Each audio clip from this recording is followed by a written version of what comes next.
Hello, everyone. I'm Chester44, also known as Falai, and welcome to this Let's Play of Pillars of Eternity. Last episode, we, managed to secure the White Forge and complete at least the first part of this DLC area. Unfortunately, we're not going to be able to do the second part for a while after we've leveled up quite a bit more. So, instead, we still have one more thing that we need to do before we head back to the main area. And that is Zawa's personal quest.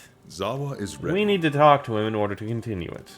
So the dwarves of Durgan's battery did not destroy themselves after all. They fell to invaders. And it seems they were completely wiped out. They left spirits to tell the tale. But the tale will never grow or change. Their time ended long ago. He nods. To himself, it appears. But we have seen no invaders, and the battery was shut. Did they come only to destroy the dwarves, and then leave? That Yes. is a good question. Why were the dwarves destroyed? They were called the Eyeless. But what are they? A hopeless battle was waged in Durgan's battery. They seemed to know that their deaths had come, yet many fought on. Even now, they continue to fight on. Their bravery was not enough in the end. They might have made great Alpazka warriors, if only they had been born to Khan. Zawa He is seems ready. to have much to say. What do you need of Zawa? Let's see. What was it your master never What happened after Word you of became chieftain? Ishipilo's death spread. Our enemies saw the opportunity. The Ketchmodel chieftain came with gifts to honor my rule. But his real purpose was to look me in the eye, to know if Zawa might be beaten. I looked at him, and I imagined that I was the Anitle, free of all the worldly snares, that my master had taught me everything.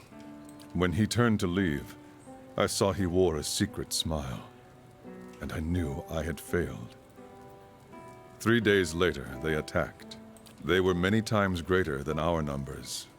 They had been trying to conquer us for generations, and the Takan chieftain had always sent them running.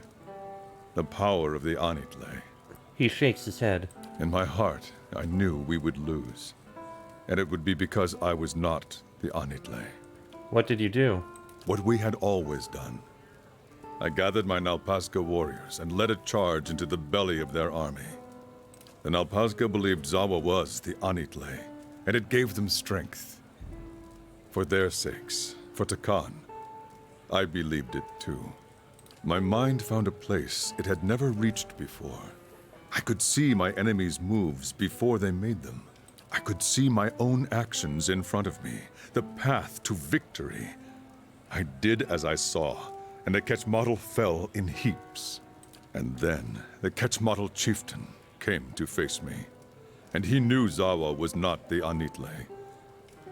When I saw him, I knew it too. I hesitated. My enemies fell upon me.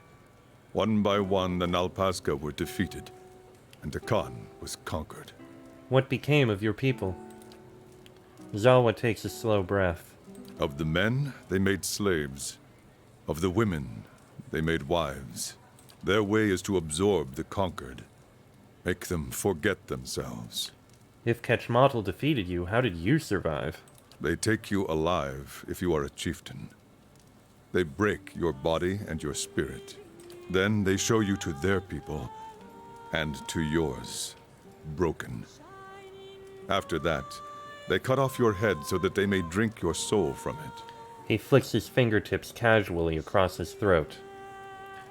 But you got out of it. Oh no, they did all of those things to me. Your head seems noticeably still attached to your body. They flayed me until my screams became whispers, until I no longer knew who I was, and my only hope was to die soon. Okay, again, head. But they didn't stop, and that was their mistake. In my lowest moment, I released my grip on many worldly things I had come to embrace since my master's death. The pain made the world clear again. They brought me out to be executed, not knowing any better. They swung the machete down upon my neck, but it would not cleave. He mimes the interrupted swing.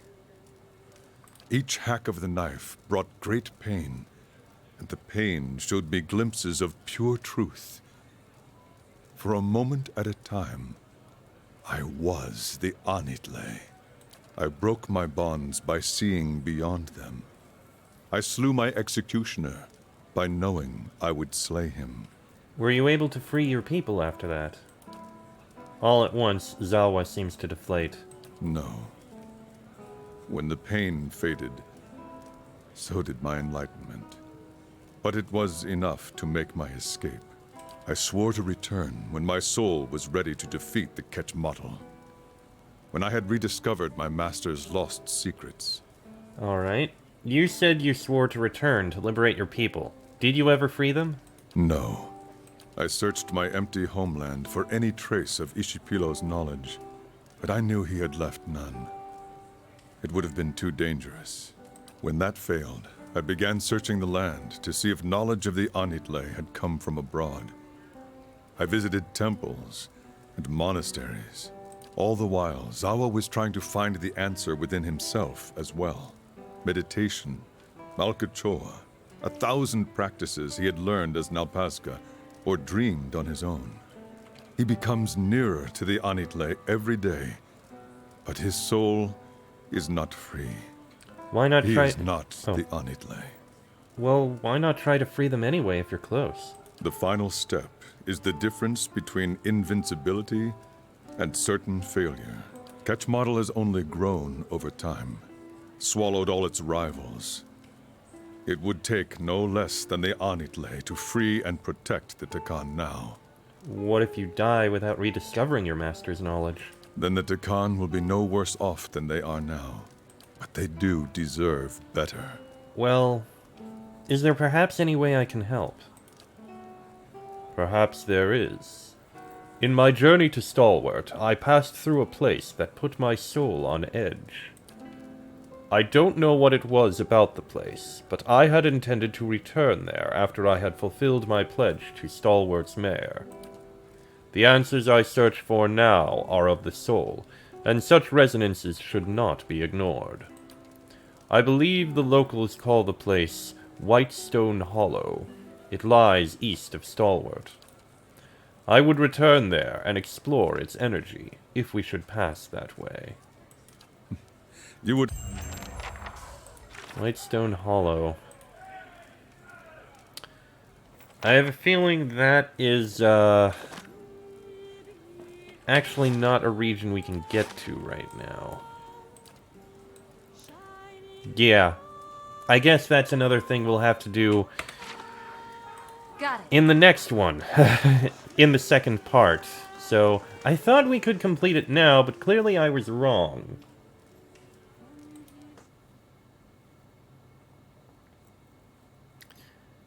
I'm gonna double check just to make sure. Give me a moment. I'm gonna double check just to see whether it is actually in the second part of the first. I was right. It is actually in the second part. So we'll be coming back to do his quest sometime in the grand future. For now, I believe there's someone waiting for us at Cad Nua who we need to speak with. So let's go do just that. Alright, head up this I way. must say, I'm impressed. Gonna head over into our little location up here.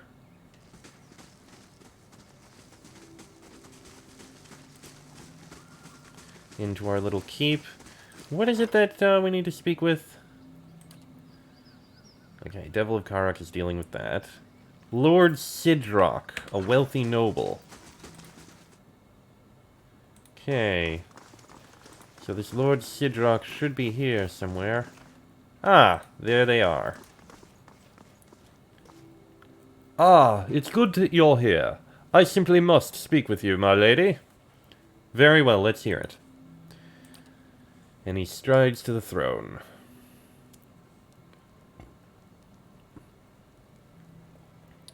As I'm sure you are well aware, wealth has a way of birthing enemies. My fortress is beset by thieves. I'm sure one of the lesser nobles is after my treasury. This has the stink of jealousy upon it. It will be weeks before I can secure my holdings, and by then it will be too late. And I haven't the connections to hire mercenaries on short notice. And so I turn to you, my lady. Is there anything you can do? I will see that these jealous rivals are dealt with. Marvelous. May I, inquire as to your intentions? Olive's missive sent to every nobles in my lands. Letters, my lady. Do you think that's sufficient? We can't afford to be at each other's throats. I'm sure these nobles will see reason. Of course. Forgive me for ever doubting you. We are blessed to have someone insensible ruling at Kadnua.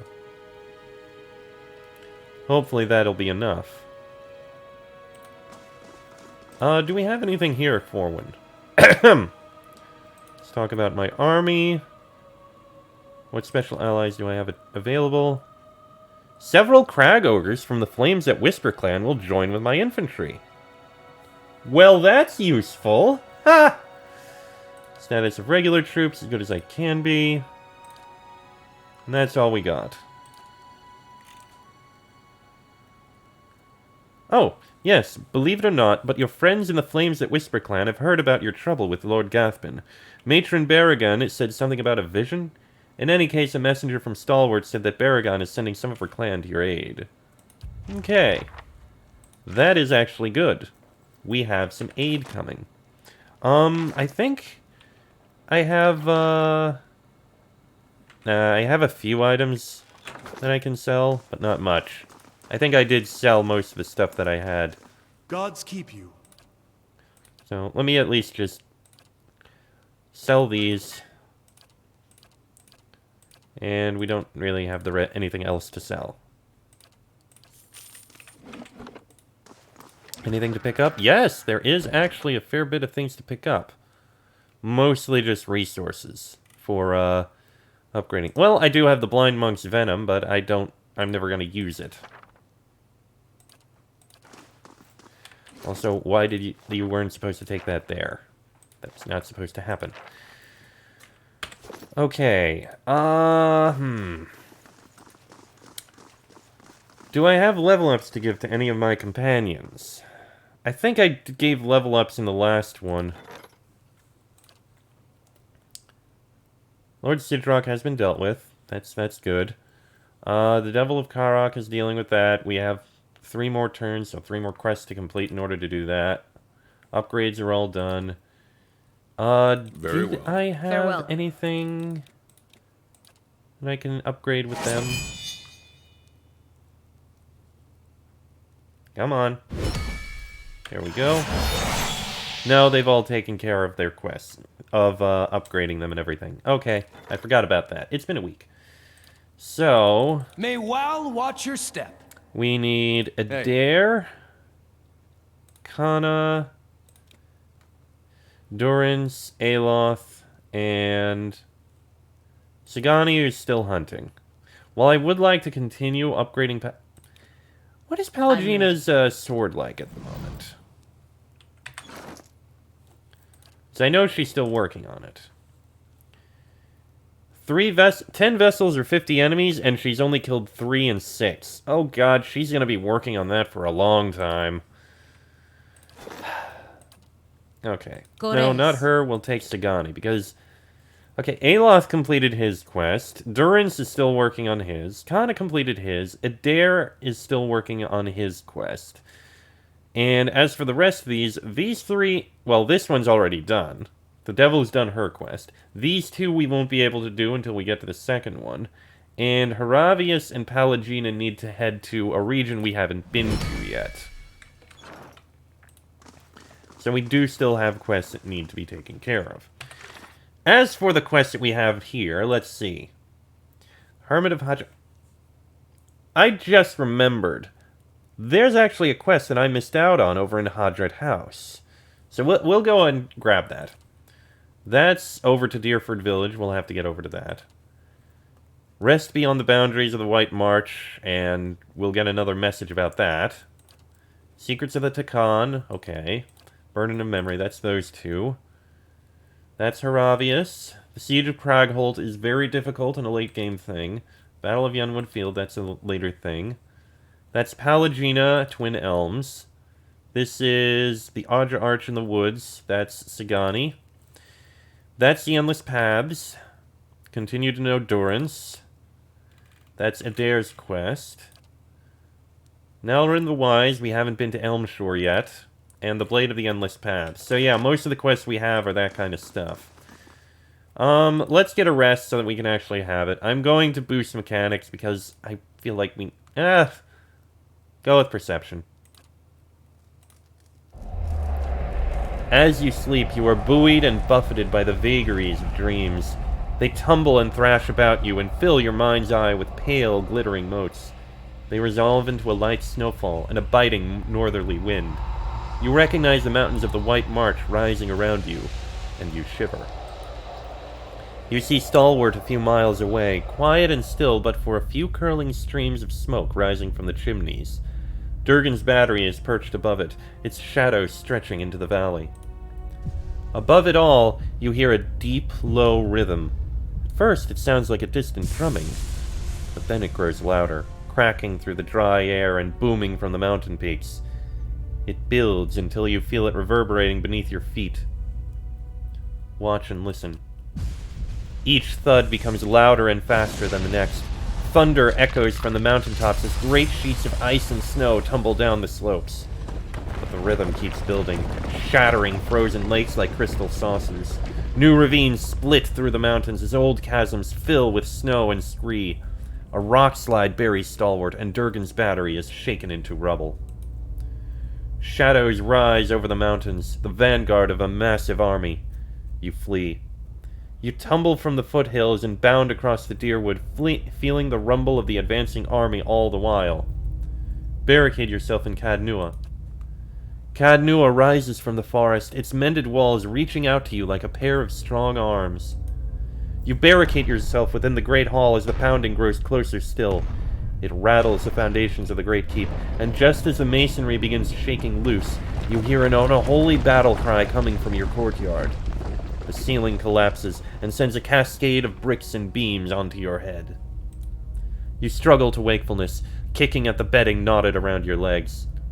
As you shake free of the last bonds of sleep, you hear a voice whisper something in a language you've never heard, and you see an image of 100 shifting, staring eyes. You awaken, feverishly warm and covered in sweat.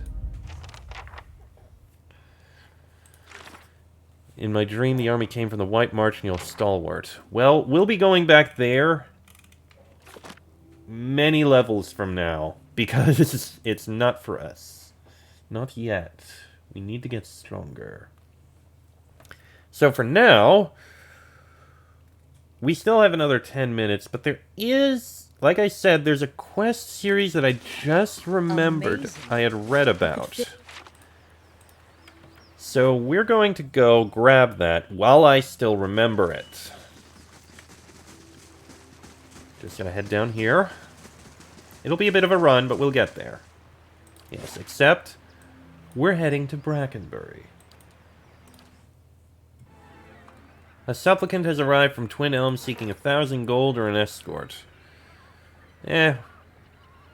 We can pay him off. We have the coin. It's no big deal. Everything's settled. Now, we need to head all the way over here to Hadrat House. Go inside.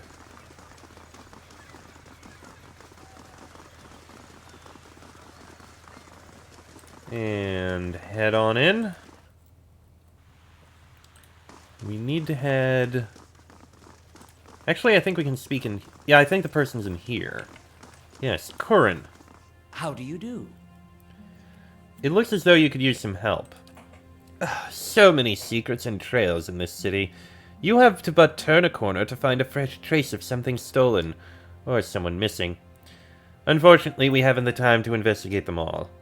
I am supposed to be working on other matters, but my mind still lingers on a few recent cases. Curse of a cipher to be ruled by the whims of curiosity. Why can't you look into these cases? He pins his ears back. A matter of priorities, says Lady Webb. Many problems in Defiance Bay these days, problems with more than a few missing persons at stake. Tell me about these cases. One case or three, depending on how you look at it. 3 weeks and a disappearance at the end of each. Some might call it coincidence. I call it a clue. Lady Webb knows you, trusts you. So I shall trust you too, so long as our interests are aligned. I'll look into it. Where should I start? Sigani bounces on the balls of her feet. Just like one of those Valian whodunits. Read a few of those on the road. Helps pass the time. He grins, razor-tipped teeth showing between his thin lips. Well, they're not thin, but... Copper Lane, Andra's Gift, and Brackenbury, of course, to talk to the ones who reported the disappearances. The only ones who know enough to care. Laura, Oli, and Elkga. Who's missing? 2 men, 1 woman. Lendry, Kendall, and Cora. Tell me about Lendry. Best to ask Oli. Seems they drank together at the Salty Mast and Andra's Gift. Also seems that no one else knew him well enough to miss him. Tell me more about Kendall. Reported missing by Elkga, a dwarf who carried traces of... fine wine and young dandies. Plenty of time and money to spend on her pleasures. Try Brackenbury. Tell me about Cora. Sister of Laura, one of the merchants in the Copper Lane Bazaar. Not the kind of person who would just disappear, it seems. Laura was the most distraught. I think a visit from someone sympathetic will raise her spirits. Did you find any leads? Not yet. No obvious connection between the victims, which is what makes me wonder so. Could be animancy related. Researchers always need subjects. The less scrupulous types in particular. Seems too risky for the sanitarium, but one never knows. I wouldn't put it past them. Yeah, talk first to the people who reported our victims missing. Mayhap you will catch something I missed. Question. Okay, I'll let you know what I find. Farewell. Okay, so... Oli frequents a brothel in Andra's Gift. Okay, we know about that. Laura is in Copper Lane, and Elkga is here in Brackenbury, so we're gonna need to speak with them. And the thing is, with only like 5 minutes left in this episode, I kinda want to, wait. Do that in the next one. Because this sounds like it might be a fun thing to do. Do my companions have anything to say overall? Questions If doubts and ask you? curiosity No, I plague- don't. Aye? Aloth, you have anything to say? You do not. Following your Kana, you probably don't. Looks like there's a clear sky over the Heritage Hill. I hope the district can recover. There's a lot of history there, even more so now that you've saved it. Maybe they'll give you a plaque. Actually, this really might do a little something for your reputation. It can't hurt to be known for ending a curse. following your lead. Yes, my friend? Okay. Hey. And Adair? He's done nothing else. Okay, so nothing else to learn there. Yes. Is there anything I want to do about your chance? Actually, I think so. March of the Kamoa is move faster. Reload time doesn't actually matter if you've changed it. But if we change that...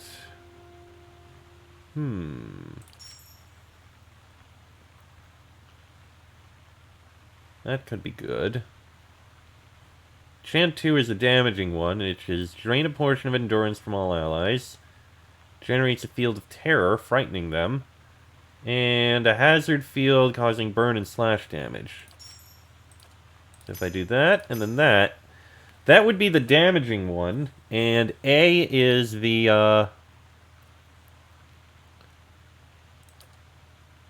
and A would be, the buffing one. Should probably work on getting more buffs. I guess you'll have that. I can't help but think that the burning effect is going to be useful. And yeah, you can actually change between the chants. And then we have the spells, which requires phrases chanted. He doesn't cast them unless he does. Bothersome, but eh. What? it's an interesting way to get the bard idea to work. Complicated and doesn't work for short fights, but it's interesting either way. Ready, Watcher. Yeah? Anyway, let's step outside, and I'm going to go ahead and end this episode here. Next episode, we'll see if we can solve this mystery going on around here. Could be very curious. Could be interesting. We've got people to find. But that'll be in the next episode. So until then, I am Chester44, also known as Falai. That is Laniara, Adair, Kana, Dorrance, Aloth, and Sagani. This has been a Let's Play of Pillars of Eternity, and I shall see you all next time.